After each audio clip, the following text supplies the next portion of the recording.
Hey, that's a lot of Bollotta. Well, hello, friends, and welcome back to another episode of BollottaFide, your one and only pod for events and entertainment. I'm Anthony Bollotta. And I'm Alexia Christina Postolidis. Why, hello, Alexia Christina Postolidis. How are you? I'm well, Anthony Bollotta. How are you? Well, I'm doing okay, It's all good. You look good. Well, thank you very much. Well, You're thank welcome. you. So do you. Thank you. Shucks. Well, as you can see, we've changed things up a bit. We hope you don't mind. Oh, you don't think they're going to mind, do you? No, I think they're going to love it. Well, I hope so. I mean, we're talking shorter episodes. That's always good. Who doesn't like shorter? Okay, enough said. More pointed discussions about topics and issues related to or impacting the live events and hospitality communities. More opportunities to meet our artists and musicians, some of whom will join us on camera right here in our SoCal business offices. Wow! I love it. Nobody ever comes to visit. You don't call, you don't write, you don't send me flowers. I'm really disappointed. Oh, Just saying. You shouldn't disappoint Alex. Yeah. Send her some flowers. Please. Yeah, that's what I'm thinking. They need to. Well, in addition to the tomfoolery, as you can see, there will be that. Still, we will keep it going there. We hope to share a little wisdom with you vis-a-vis our newly twisted tipsies. I love the word vis-a-vis. You do love that word. It's great. It's a good word. Is it one word or three? It's three, really. It's a hyphenated word. It's double hyphenated. Pretty sure Pretty sure, yeah. Yeah, okay. Anyway, designed to help you navigate your events and event-related businesses. And now, accompanied by a cocktail. Newly twisted by our very own in-house flavorologist, Alex the Greek. Designed to help you navigate your mood and improve your cocktail game. That's a good thing. Everybody needs a little mood navigating every now and then. Yeah. You know what I'm saying? Yeah. I'm glad we're doing the cocktails. Yeah. Oh, okay. You had me at... Cock? Never mind. Words. Easy for me to say. They confound and confuse. Or detail and delight. Still, we can't deny the power of words to help a vision come to life. Every event experience begins on paper. And your ability to craft a vision clearly, concisely, and entertainingly, well, one that pushes and motivates people to action. Well, that's the difference between failure and success. With that in mind, we present our word of the week. The word of the week is bumfuzzle. Bumfuzzle? Bumfuzzle. Bumfuzzle. Spell it. Gladly. Bumfuzzle. B-U-M-F-U-Z-Z-L-E.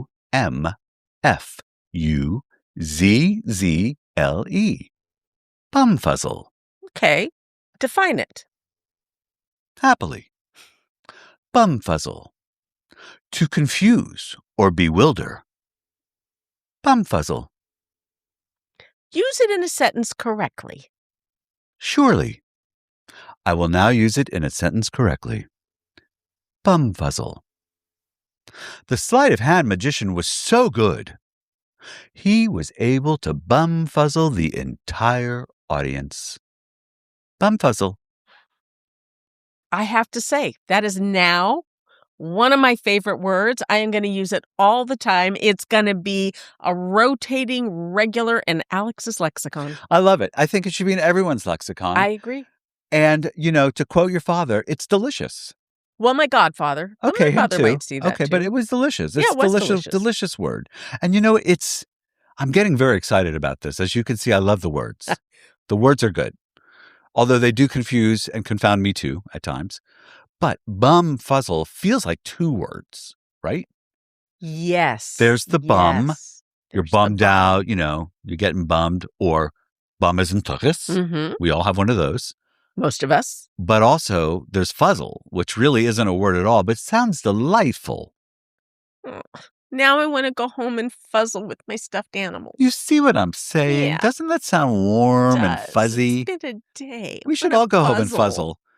Go fuzzle yourself. No. Okay. Why don't you?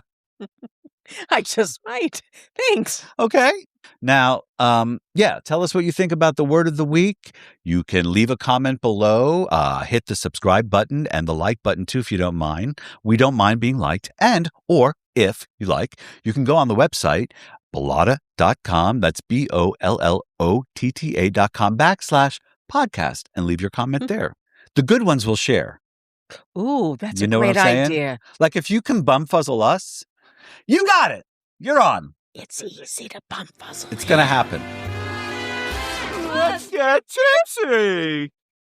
If I had to identify the most overly asked question we get as event entertainment professionals, it would be, what's new or what's trending? For an industry tasked with creating memorable experiences, it's a fair question.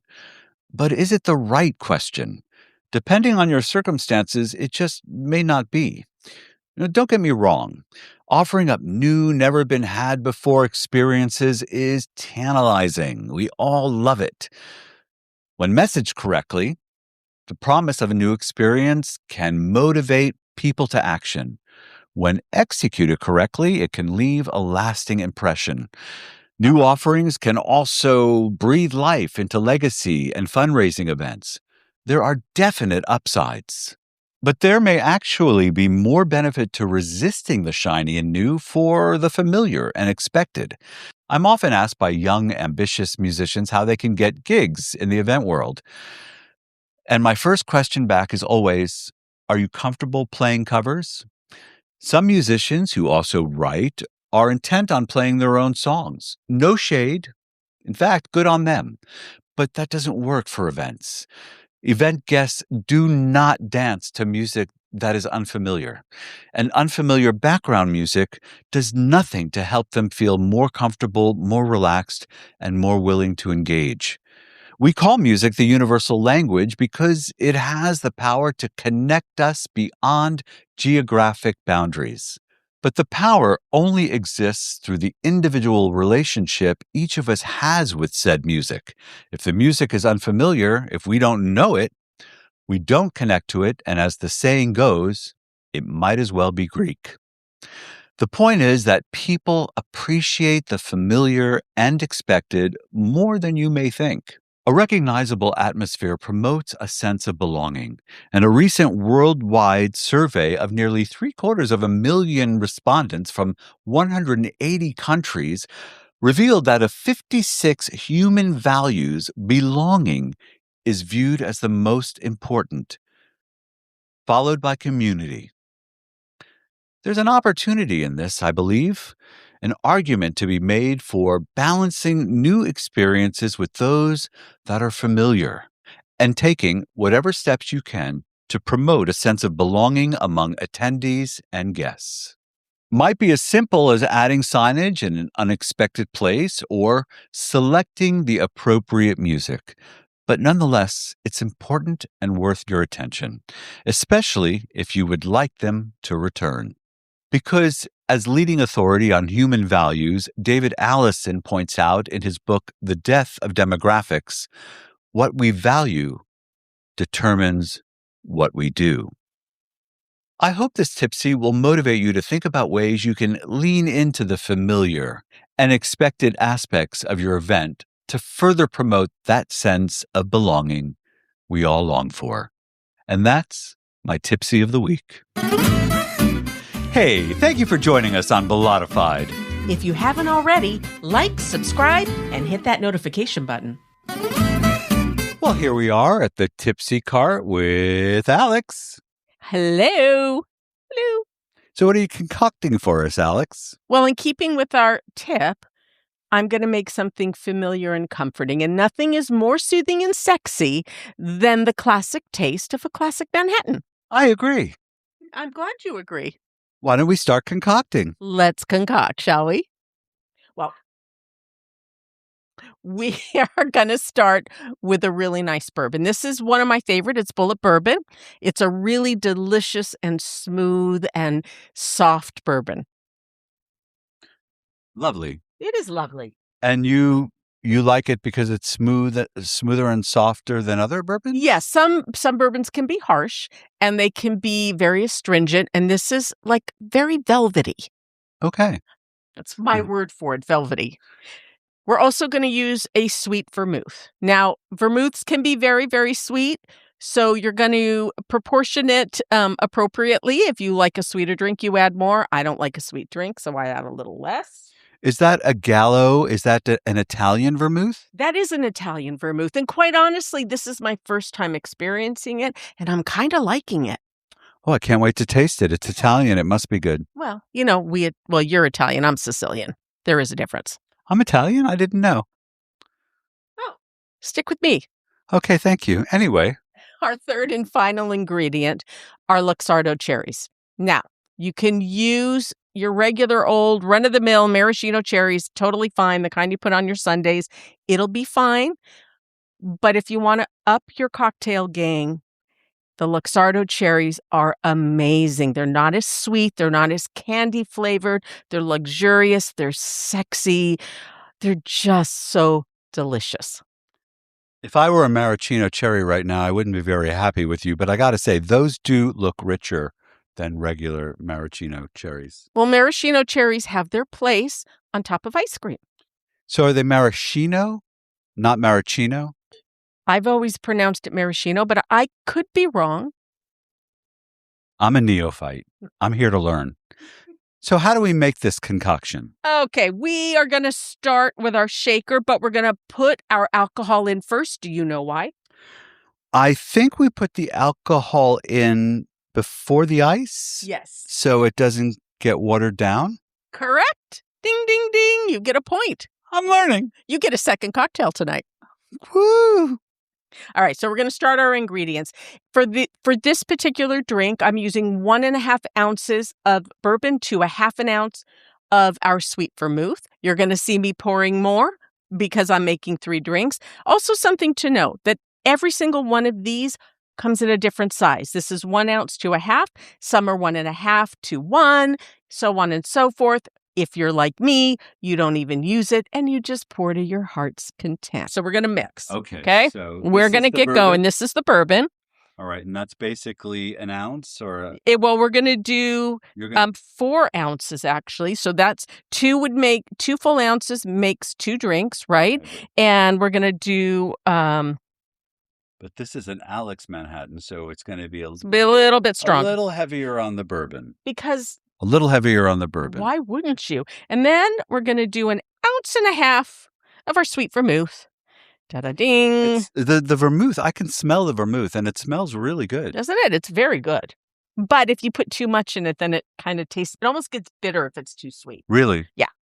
So now we're going to add our ice. Now we're going to add the ice. It is a little bit loud. Sorry, folks. Okay. And then now we need a little bit more. Oh, goodness. Yeah, we need to take that thing out of it. Oh!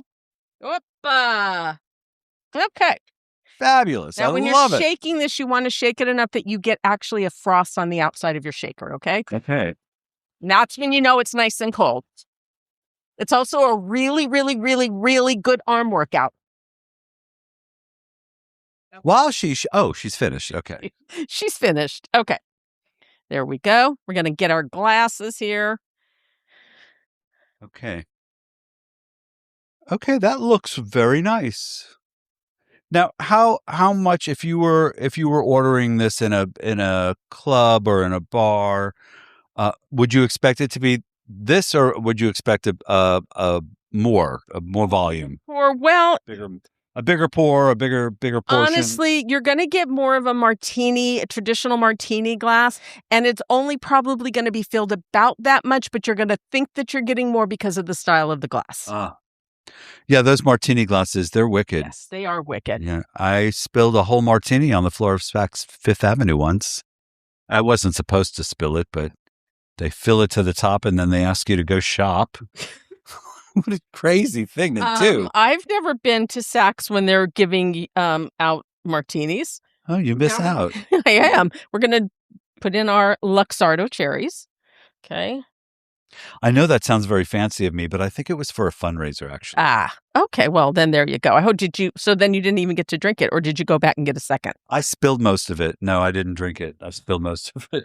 We want to add in some juice because it's going to put back a little bit of the sweetness that we're not getting from using too much, but it's a different kind of sweetness. You mean too much vermouth? Too much vermouth, yes. We don't want too much vermouth, but we want to put that little bit of sweetness so that it's not so bourbon forward that it's kind of astringent. So, and you're putting and you're going to give them this recipe as well as in addition to having just talked through it. They can see it on the screen. Absolutely. Fabulous. Okay. So now we're going to taste. So we're going to give one to Anthony. Thank you. You're so welcome.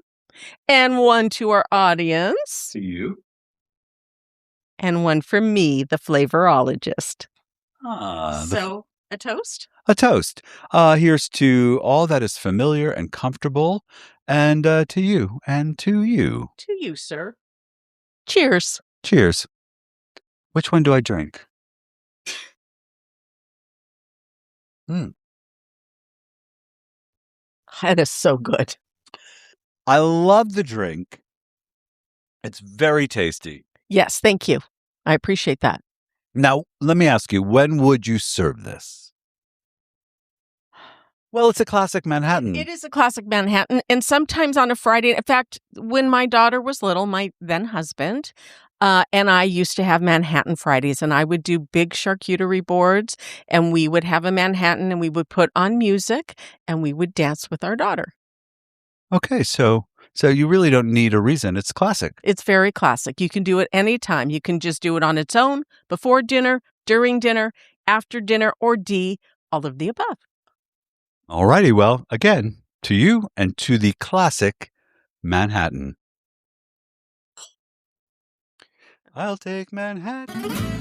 Hey, thank you for listening to BollottaFide. If you haven't already, please like and subscribe. And remember to leave us your questions or comments at Bollotta.com/podcast.